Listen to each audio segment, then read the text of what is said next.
Sa Pampanga, huli rin ang lalaking nanaksak naman ng amo gamit ang karayom na pantahilang sako. Kung paano natunto ng suspect makalipas ang halos isang taon sa aking eksklusibong pagtutok. Abril noong nakaraang taon nang matagpuan ang walang buhay na 68 taong gulang na negosyanteng si Lavinia Gulapa sa loob ng opisina ng kanilang warehouse sa Barangay Barangka sa Candaba, Pampanga. May mga sugat at pasa siya pero ang ikinamatay, tama ng saksak sa puso gamit ang karayom na 5 pulgada ang haba at ginagamit pantahilang sako.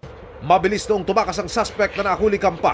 Bit-bit ang bag na hinihinalang laman ang nasa 60,000 pesos na tinangay niya sa biktima at isang handgun.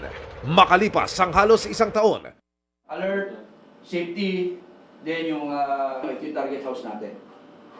Load and make ready na tayo. Okay? Sir. Ikirasa ng Pampanga SWAT team ang operasyon para tugisin ang suspect.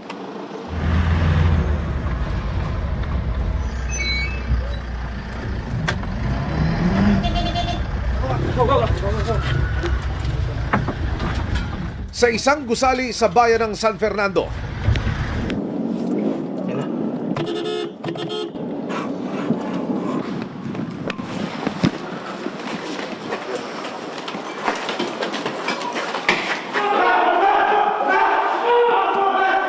nadakip si Jerome Santiago alias Randy, wanted sa kasong robbery with homicide at siyang itinuturong pumatay sa kanyang amo.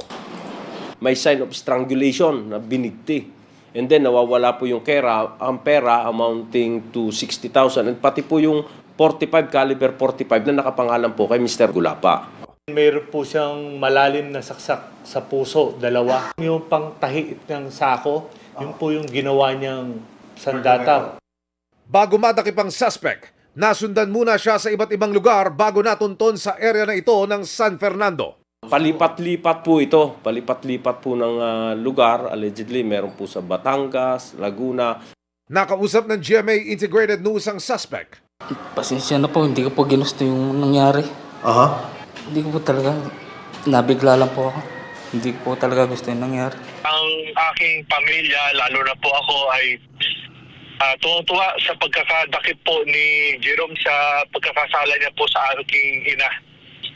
At mapapanagot niya na rin po sa husgado yung krimen na ginawa niya po.